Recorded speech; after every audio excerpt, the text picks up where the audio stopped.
Hey, Damien here for Automotive Superstore. In this video, I'm going to show you how to install Pioneer's DMH-AP6650BT into Toyota RAV4s from 2014 to 2016. The specific kit is 6650-RAV414. Now, in the kit, you'll get everything that you need apart from a handful of tools. Tools for this job pretty simple. You'll need a 10mm socket, a trim removal tool, you can get these on our website, and a Phillips head screwdriver. Now in the box you'll get the Pioneer kit with all of its associated wiring, as well as the specific wiring for your RAV4. I'm going to run through those because it looks like a lot of wiring, not all of which you're going to need. So first of all, with the Pioneer kit, this is the USB extension. Because this kit will be retaining the standard USB port in the dashboard of the RAV4 through a different connector, you won't need that. This small one here is an auxiliary connector for an auxiliary audio source. You won't need that. This is the main power harness for the Pioneer that comes with it. You won't need that because you'll be using one from the kit. This harness here has RCA pre-outs for an external amplifier, as well as a second camera input and a video monitor output, none of which are in this specific car. If you're going to add amplifiers to your car to amplify the main speakers, you'll need to use this harness. We won't need it here though. This one here is the rear camera input and the steering wheel control interface. We will need that connector. You've got your Bluetooth microphone for hands-free, obviously. This one here is a little GPS antenna. It's really for the wireless CarPlay and Android Auto. We'll need that. This final connector here has 3 wires on it: speed sensor signal, system remote control if you want to turn on external amplifiers, but they're not in this particular system, and then a green wire which is parking brake. Now, check your local state laws in regards that. In New South Wales, you need to have this wire connected to your handbrake switch. I've already run that in the car and I've got a wire hanging out in the dashboard ready to go. It just earths it out so that you can have your video monitor playback for, say, USB sources for video sources and things like that. Now on the installation side, we have the specific harnesses to suit your RAV4. This one here is from ISO through to the connectors that connect to the actual factory connectors inside the dashboard. This is a custom wire that goes from the Pioneer head unit to ISO to connect to that. This patch lead here is for your steering wheel control primarily. This is that little USB adapter to allow the USB in your dashboard to be retained. Now this one here is a special one. It's a little resistor pack that steps down the voltage for the camera from 12 volts to 6 volts. It's very important that we wire this correctly, otherwise you'll have a problem with your rear vision camera, but I'll show you more on that when we do the installation. Now you also get a full set of instructions with the kit.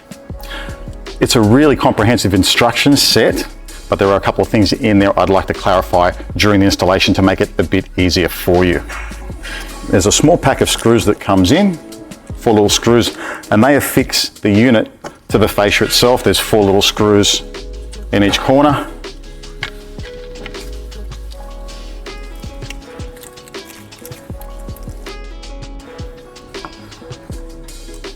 And that's the unit all installed into the fascia, ready to go. So the main power harness that plugs into the back of the main power connection. Each of these individual plugs only match another plug, and you can't plug them into the wrong one. So it's actually pretty straightforward. We have 2 what's called ISO connectors. They're different colors here. It's both black on there, but you can't plug it into the wrong one. 1 in, 2 in. Our USB connection just goes into the USB port on the back of the unit. Now this is the steering wheel control harness. It's got a little white plug. It can only plug into one connector.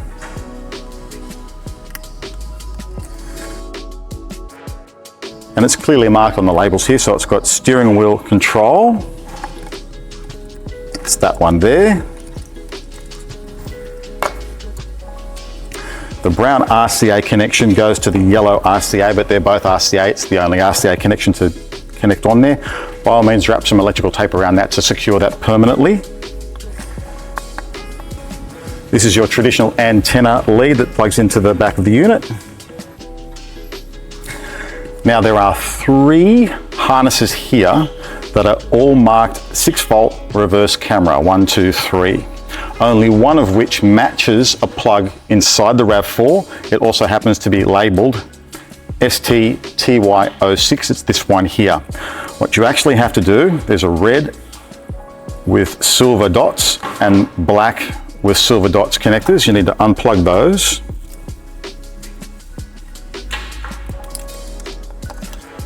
You grab that little resistor pack.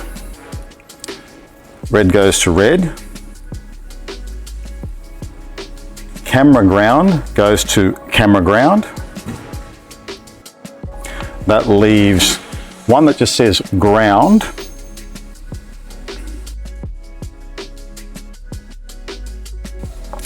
Leaving a purple wire matching this purple wire over here that is marked reverse. Now that just leaves the parking wire connection, the GPS antenna and the microphone, but we'll put those in once we're inside the car. Next up, let me show you how to pull the dashboard apart in the RAV4. So removal starts with removing this trim piece here. Start on this side, grab your trim tool. It'll just fit behind here. Just carefully pull it forward.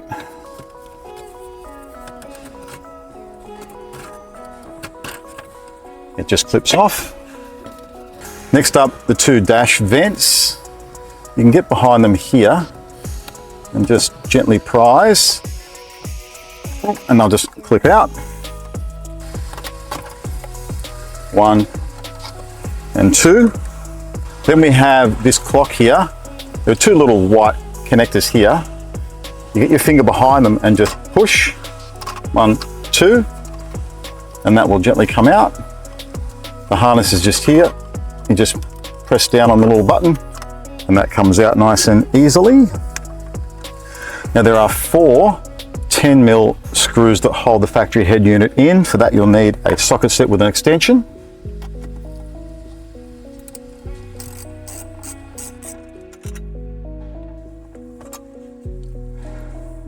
One, two, three, 4. Now the head unit is still held in with little plastic clips and they'll need to come off to go onto the fascia. But if you just gently pull on it, it will unclip. So grab a rag just to put over the dashboard here to protect this from being scratched. And pull this forward and up. And you have to access the connectors behind. Now each one of them has a little button on them that you depress and then they'll come out.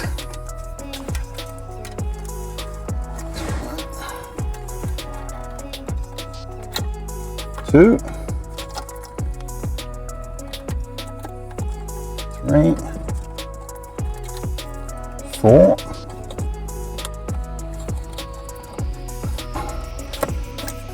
Now you can pull it out a bit further.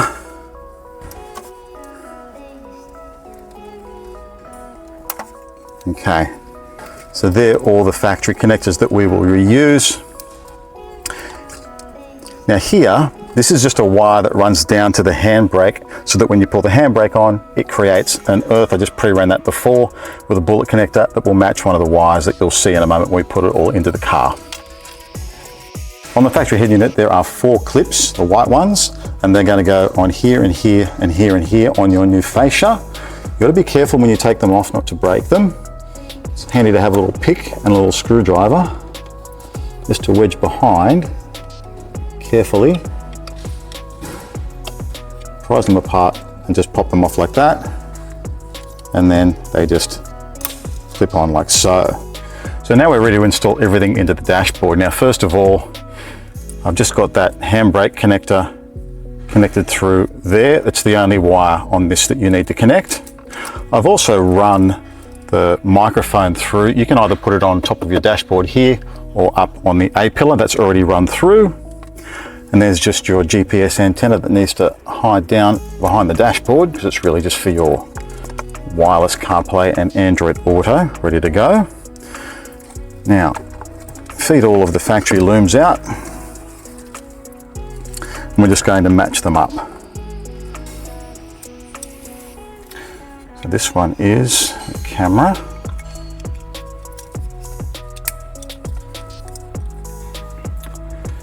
This one is the USB. These ways. There we go.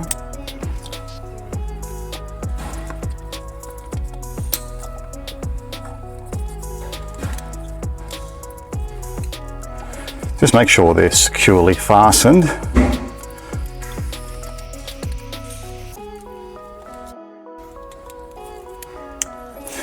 And again, these two here are those extra 6-volt cameras.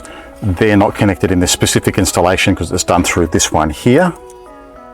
So there are some that are left unconnected. And last of all is the antenna connection. That one there. These two here aren't used, it's just the single connection for the antenna on the Pioneer. Just carefully bring the unit down. You have your microphone connection. Plugs in here. Handbrake connector goes in here. There's many connections, not all of them are used, and it will only fit one hole. And finally, our GPS antenna connection, blue to blue. And that's everything connected. Now take some time and neaten all the wiring up and put it inside the dashboard. Okay, so all the wiring's neatly in behind the dashboard. We're just going to set it there for a moment. And when it's first fired up, you're greeted with a setup menu. First of all, English if you want to speak English, obviously. In Australia. Standard mode, network mode. For a car like this that just has front and rear speakers, we want standard mode, so okay. CAN bus interface, there's none. So first of all, let's go into settings. On this unit, we need to turn the rear camera from off to rear camera input. We go into sources, scroll across, turn the camera on, go into reverse. Our reverse camera is working. Into Bluetooth settings. So here we've got DMH-AP6650BT. Select that. Yes. Pair. Allow. Push the CarPlay. Yes, please. Connect. You only have to do this one time. And we have CarPlay working. Now let's go in and set the steering wheel controls now. Source off. Settings.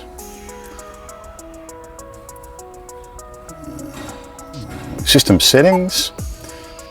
Down, steering wheel control. And then this one we're setting without adapter. We're choosing Japanese car because it's a Toyota. Now we have all the different controls here and we need to program each one of those in. For example, if I want volume up, I press this one. Then on the steering wheel, I press volume up for 1 second. Volume down. Press volume down on the steering wheel for 1 second. Mute, and so on. Once that's done, you can come back out again and you can verify that your steering wheel controls are working. So go through and set all of the different controls that you want for your steering wheel, and that's the setup of the unit. So let's get it back in the dashboard now.